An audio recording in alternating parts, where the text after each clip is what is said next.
Tudo bom, pessoal? Espero que sim.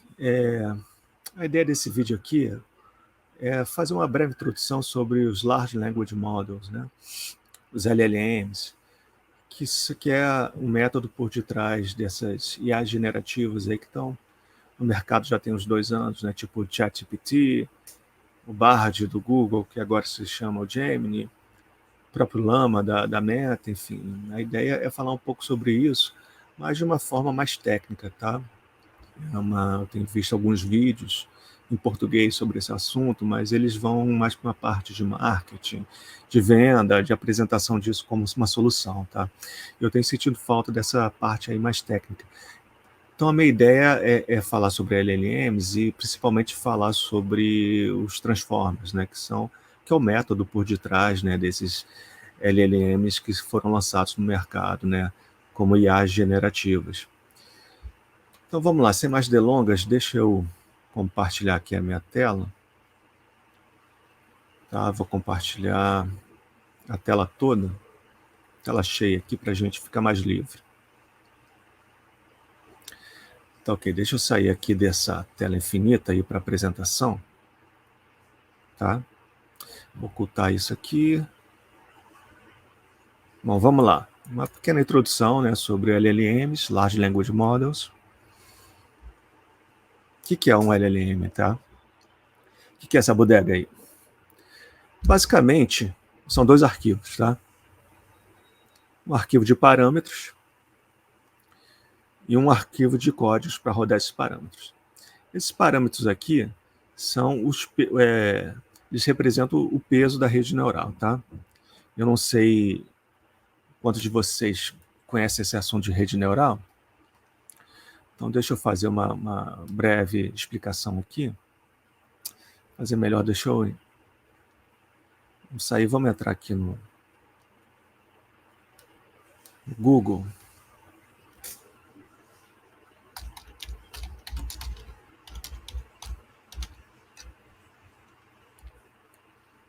Vou ver uma imagem aqui, representativa. Vou pegar essa aqui.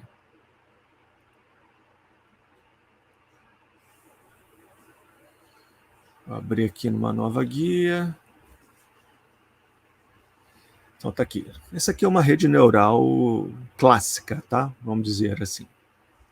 Você tem camadas, tá? Você tem uma camada de entrada, todas essas bolinhas aqui representam neurônios, tá? Ou uma estrutura artificialmente criada de neurônios. E essas são as conexões, tá? Então você tem uma entrada, né? Uma camada de entrada, onde o seu input, né? Ele é trabalhado para poder passar pelo restante da rede neural e assim ativar o aprendizado, tá? Da máquina. Aqui, nessas camadas escondidas, né, chamadas camadas escondidas, hidden layers, que pode ser uma camada só ou múltiplas camadas, né? E aí, dependendo da quantidade de camadas, você tem aí um pouco a escala da sua rede neural. É aqui que, basicamente, o que aconteceu nesse primeiro processo, desse primeiro layer, né, dos inputs, eles são, digamos assim, trabalhados dentro da rede e nessa forma de trabalho dentro da rede, ela se dá com funções de ativação que calculam pesos para cada elemento ali da sua entrada, né? Então, assim, cada uma dessas conexões aqui são representadas por alguns pesos. Esses pesos são cálculos, tá? Até você sair aqui uma última camada, que é a sua camada de saída, tá? Então, como é que funciona depois que esses pesos são calculados, né? Vamos voltar aqui para a nossa apresentação. Tá? Então, basicamente, você vai ter assim, por exemplo, você tem uma rede neural que você treinou ela para reconhecer gatos.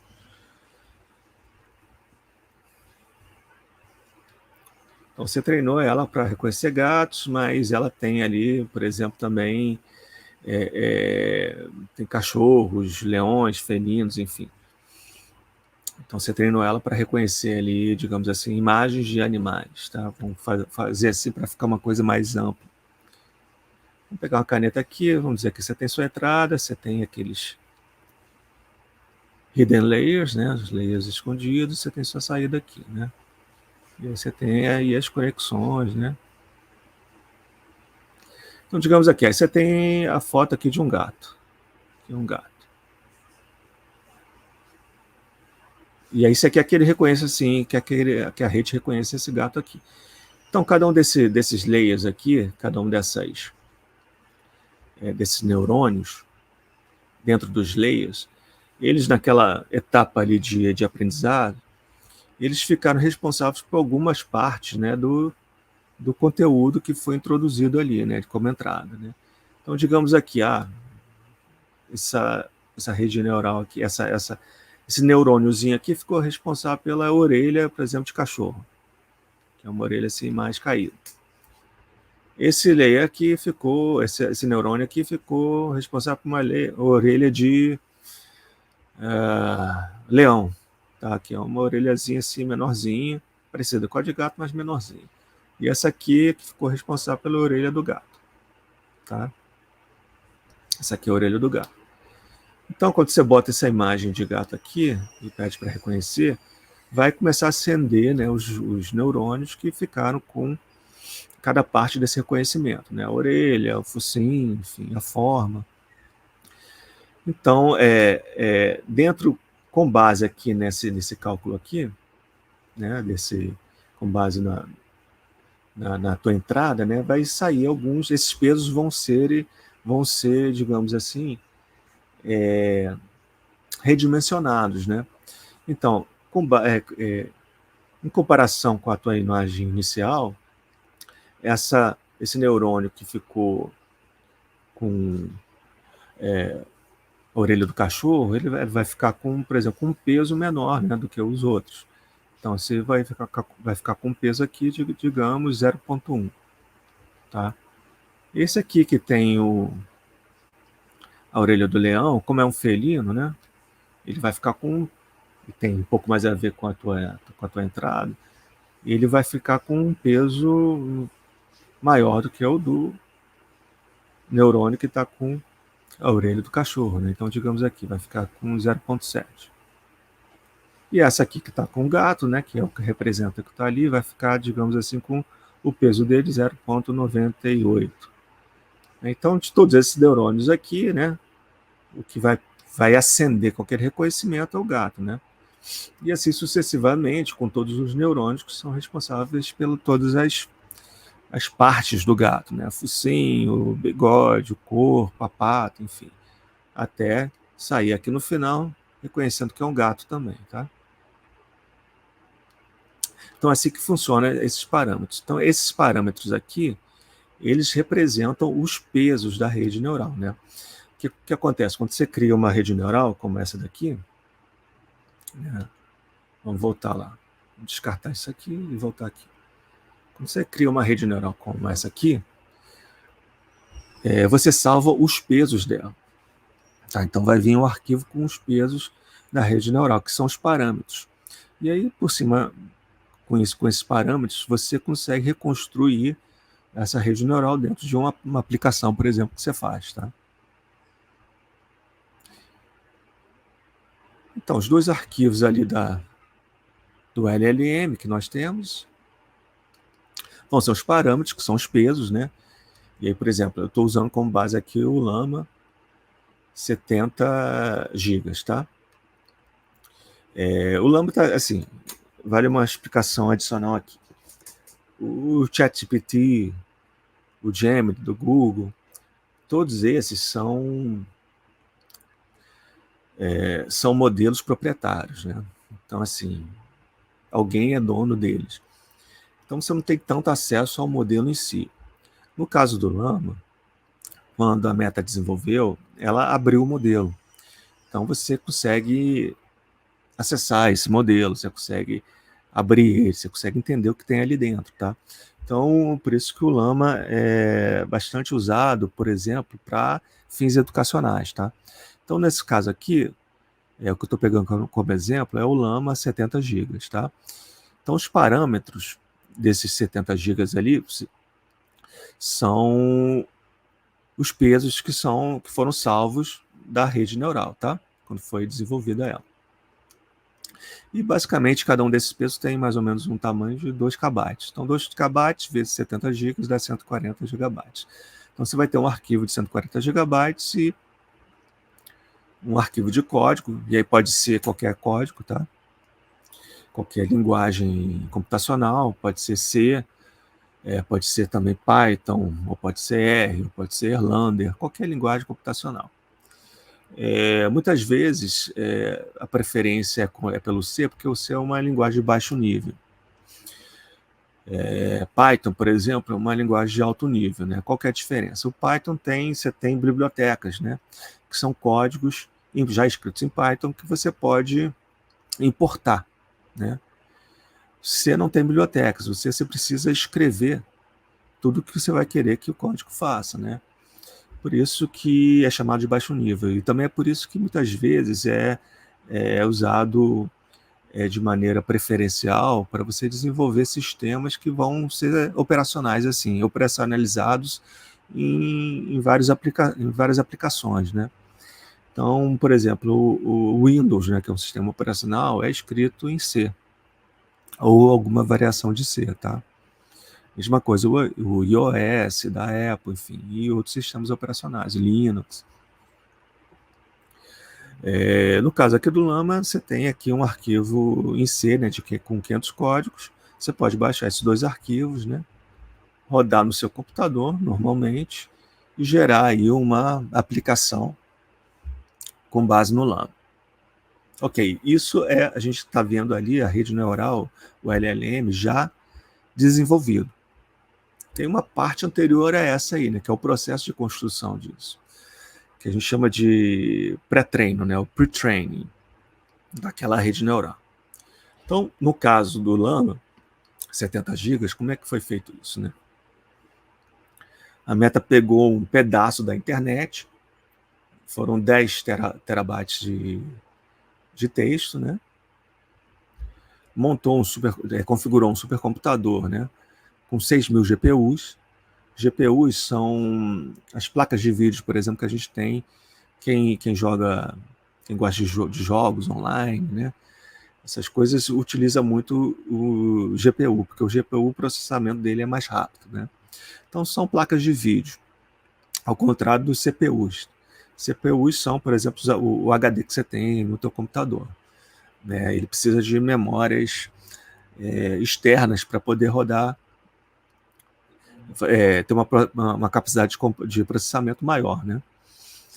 E por isso que muitas vezes, quando você está com o seu computador com muito arquivo aberto, muito programa aberto, enfim, ele fica mais lento. É porque o processamento está sendo feito no CPU e na memória, né, na memória adicional do CPU.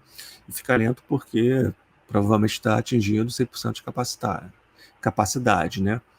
Então, no caso aqui é usado placa de vídeo, GPU. Então foi configurado 6.000 GPUs, né? Ficou rodando, treinando o sistema por 12 dias, né? A um custo de $2 milhões, com uma capacidade, esses 6 GPUs tinham uma capacidade de processamento de flops, tá? Medido em flops. Até tem um outro vídeo que eu falo um pouco dessa parte aqui, né? E também falo um pouco de função. Isso aqui significa 1 septilhão, tá? 1 seguido de 24 zeros. É isso aqui, tá? Deixa eu botar outro arquivo.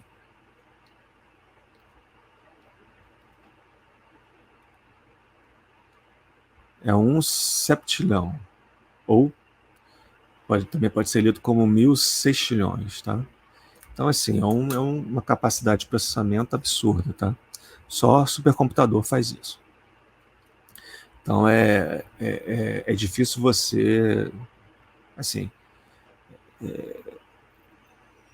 gerar isso aí, né? Desenvolver um pré-treino de uma rede neural em computadores tradicionais, tá? Mesmo que você crie computadores em rede, processamento paralelo, coisa e tal. Isso aí você precisa de supercomputadores, né? Você precisa de uma capacidade de processamento assim, mínima, né, disso aqui, né? 1 sextilhão. Ou 1000 sextilhões ou 1 setilhão. E aí quando você bota isso aí foi nesse Llama de 70 GB, tá? Parâmetro 70 GB de parâmetro, tá? Um ChatGPT ou outro, você multiplica isso por 1000, né? Talvez até mais. Isso tudo para gerar o tal do arquivo, né, dos parâmetros, que são os pesos da rede, tá? Esse arquivo aqui de 140 GB. Ok, mas o que esse modelo faz? Tá, basicamente, os LLMs são redes neurais que prevêem, né, a próxima palavra da sequência. Então aqui a gente tem a rede neural, né? Aqui você tem os parâmetros.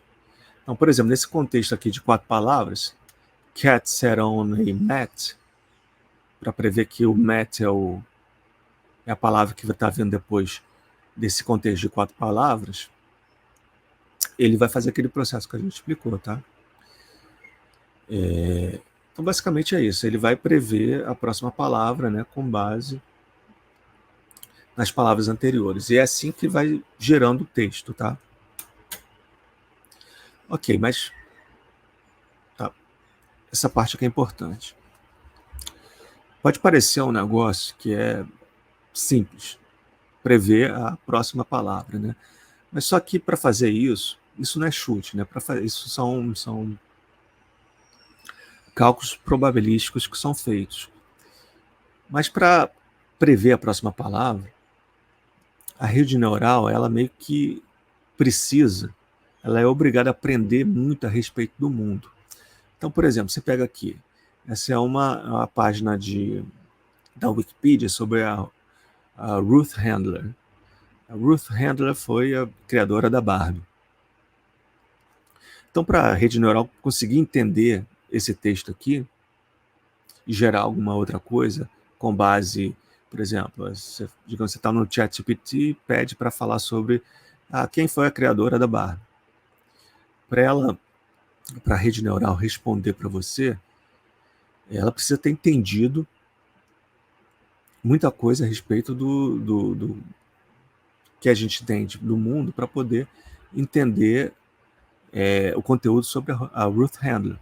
Então, por exemplo, a rede neural precisa entender o que significa esses números aqui, ó. 4 de novembro de 1916 e 27 de abril de 2002. Você entendeu o que é isso? O que significa esses números? O que significa uma data de nascimento? O que significa uma data de morte? Termos semânticos mesmo, tá? O que significa businesswoman, inventor? O que significa Barbie doll, 1959? O que significa esse número e esse ano, enfim? O que significa esse ano dentro de uma linha do tempo que a gente reconhece como história? O que significa toy manufacturer? O que significa Mattel? O que significa a palavra husband? E o conceito de marido? Elliot, que é um nome próprio? Enfim. Então não é uma coisa tão trivial você prever a próxima palavra, né? Porque você precisa ter um conhecimento a respeito do mundo abrangente.